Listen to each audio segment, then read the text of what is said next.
Hello everyone, it's day 22 and today I have 25th March 2024 Indian Express newspaper. So there are many important articles in this newspaper, not on a single page. So there is one important article on the first page which says that ASI to remove 18 untraceable monuments from its list of unprotected or protected sites. So this is an important thing to know. Otherwise, not that much important. And the important article which is worth reading is on the page fourth, the city. This is New Delhi's edition. So this is different in this page is different in all the regions of the India. So this is not the common page which comes on in the Indian Express newspaper. So this page says that a quite desolate Lodi era shrine in South Delhi that comes alive on Holi. So we have to know that this is the Dargah of Hazrat Yusuf Kattal, a Sufi saint from the Lodi era, who also saw Babar setting the foundation of the Mughal Empire in India. So this is only thing that we should know about this Dargah of Hazrat Yusuf Kattal. He was a Sufi saint. That is all we need to know. And the article which is important to read is on the editorial page, which is WTO's existential crisis. So trade multilateralism is beset with problems, creating greater global uncertainty. So, amidst media hype, the 13th biennial ministerial meeting of the WTO ended without significant accomplishment. The WTO members, the WTO member countries could not agree on how to solve on how to solve several issues starting at the international community. First is whether countries have the right to purchase, stockpile, and distribute food to their citizens in need, also known as the Public Stockholding Program. While this is the sovereign right of countries, the WTO rules throw a spanner in the works.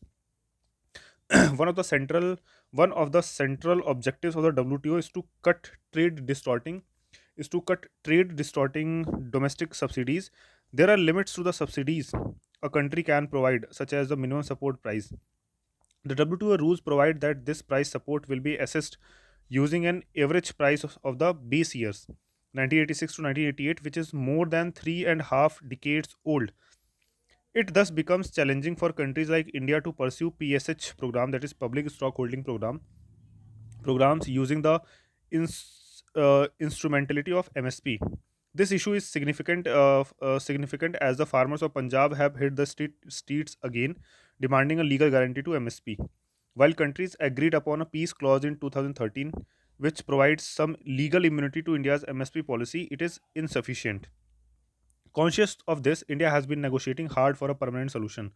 But the recent ministerial meet came a cropper on this. It seems the US and other agricultural exporting nations, also known as Keynes Group, so this is important thing to know. Keynes Group have Keynes Group, that is a group of agriculture exporting nations, have again succeeded in blocking any meaningful movement on this issue. India must continue striving for the public stockholding solution, but it will also have to think of new ways to support farmers, such as augmenting existing income support schemes like Pradhan Mantri Kisan Samman Nidhi that are WTO compatible. Okay, so this PM Kisan Samman Nidhi is allowed under WTO rules. Okay, the next important issue on which the ministerial failed is regulating subsidies given by the industrialized world to their industrial shipping fleets, indulging in overcapacity and overfishing. So, overcapacity and overfishing has led to a substantial depletion of fishing stock, posing a grave threat to the marine environment. India has been demanding binding rules to rein in these subsidies, with a transition period for developing countries to implement these rules. But once again, the richer countries prevailed by ensuring that no rules were adopted. Another major letdown has been the failure to make any significant headway towards solving the crisis affecting the dispute settlement mechanism. Hailed as a feather in the WTO's cap, the DSM, that is settlement mechanism, has been paralyzed since 2019 due to the US blocking the appointment of the members to the appellate body, the second tier of the two-tier DSM, that is the dispute settlement mechanism. While WTO member countries have reiterated their commitment to having a well functional DSM by the end of 2024, the writing on the wall is clear. The US will not allow the restoration of the AB as it existed till 2019, that is appellate body. The most significant proof of this is how developed countries led informal and non-transparent negotiations on dispute settlement last year. Perplexingly, the talks focused not on the dysfunctionality of the EB but on other issues that perhaps don't need critical attention. India, one of those demanding the restoration of the body, must understand the US game plan, the dejudicialization of trade multilateralism. The WTO was created when the neoliberal consensus emerged after the Cold War and the collapse of communism. This period saw not just the legalization of international relations, countries subjected themselves to international law, but also its judicialization, the expansion of international courts and tribunals that dominate the decision making in place of national actors. So dejudicialization, as Daniel Abebe and Tom Ginsburg define it, is the reverse phenomena where countries weaken international courts to take back decision making power. This is what the US seems to be doing with the WTO's dispute settlement. It has wrested control from the appellate body to unilaterally respond to the geo-economic challenges that a rising China presents.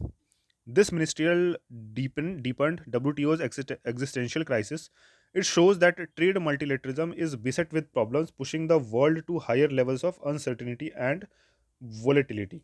So this was about WTO's existential crisis. Another important article that I found on the explained page is about Hori is becoming warmer than before. The reason is obvious. The primary reason is the global warming. One important article was about the India's fertility rate that is falling continuously, and it will be 1.29 by 2050. So what will be its impact? So let us see that India's total fertility rate, or the average number of children born per woman, will fall to 1.29 by 2050. So 2.1 is the replacement level. A new study published in The Lancet has found this is far lower than the replacement rate. The level of fertility at which the population exactly replaces itself from one generation to the next is 2.1, meaning India will see a rapidly depleting working age population, with 1 in 5 Indians a senior citizen by 2050. So, India's TFR, that is total fertility rate, has steadily declined since independence. It was 6.18 in 1950, 4.6 in 1980, 1.91 in 2021. So already India's total fertility rate has fallen below the replacement level. So what is the reason behind falling fertility rate? So Professor Anjali Radkar, head of the Center for the Study of Social Exclusion and Inclusive Policy at Pune's Gokhale Institute of Politics and Economics, said this scenario was expected given India's post-independence population control push. Another reason has been the rise of female literacy and women's workforce participation. This has led to women having fewer children at a later age. In urban areas, many have chosen not to have children at all. So there is also an economic dimension. Parents now do not receive much benefit from their children the way they used to. This has this has influenced their decision not to not have an additional child, which would involve a substantial cost of bringing them up, Professor Radkar said. So, what are the long term consequences? The consequences of fertility decline will be that the share of the elderly in the population will increase sharply. So, Poonam Mutreja, Executive Director of Population Foundation of India, foresees challenges like labor force shortages and potential social imbalances due to gender preferences, pointing to the way Scandinavian countries such as Sweden and Denmark have dealt with these challenges. She added, they are providing affordable childcare, investing in healthcare, and taking on large scale male engagement initiative to build gender equity. Economic policies that stimulate growth and job creation alongside social security and pension reforms will also be essential in mitigating the impacts of declining fertility rate. A worldwide decline. Researchers estimate that by 2050, 155 of 204 countries, that is 76% of the world, will below the replacement level of fertility. This number is predicted to rise to 198 97% by 2100, that is 2100. This means that the population will shrink unless low fertility can be offset by ethical and effective immigration. Professor Sten Emil Walset from the Institute of Health Metric and Evolution, US, said. So there is another one more important article about the Pakistan's basmati seed piracy. So that scientists and industry stakeholders have flagged the illegal cultivation of Indian Agriculture Research Institute's improved basmati rice varieties in Pakistan. So why this is a problem and what India should do. So I will read just what India should do. So is this a concerning? Let us see.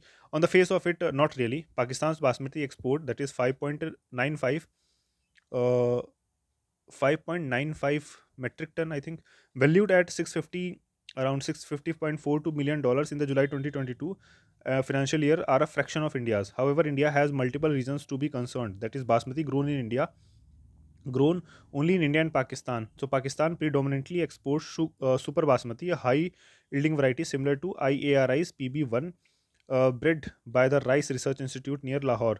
So this variety, released in 1996, has helped Pakistan gain a 60 to 70% in the EU UK market for brown unpolished basmati rice. Moreover, while India is a clear market leader in West Asia, this has largely to do with consumer preferences.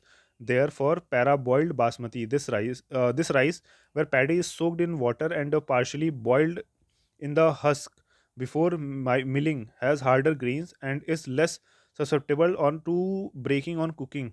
But with Pakistani mills too adopting a parboiling technology and its farmers planting superior IARI basmati varieties, this could be challenges. There could be challenges. A weak Pakistani currency to US dollar against India's 83 adds to competitive advantage. So what should India do? So India enacted the Protection of Plant Varieties and Farmers' Rights Act in 2001. The IARI bred improved basmati varieties are registered under this act, which allows only Indian farmers to sow, save, resow, and exchange or share the seed grain produced from them. However, when even they cannot violate the rights of the breeder, in this case, IARI, by selling the seeds of the protected varieties in branded form. Moreover, the IARI varieties are notified under the Seeds Act 1996, which allows their cultivation only in the officially demarcated geographical indication area of basmati rice within India. This covers seven states: Punjab, Haryana, Himachal Pradesh, Delhi, Uttarakhand, Uttar Pradesh West, and two district of J&K, that is Jammu and Kathua.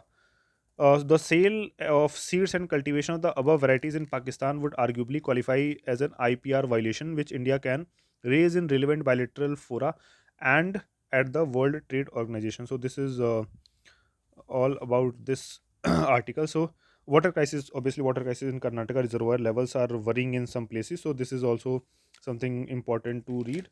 So uh, that's all important articles to read in from the today's newspaper. So we'll not today's newspaper, that was March 25th newspaper. So we'll see March 26th newspaper soon.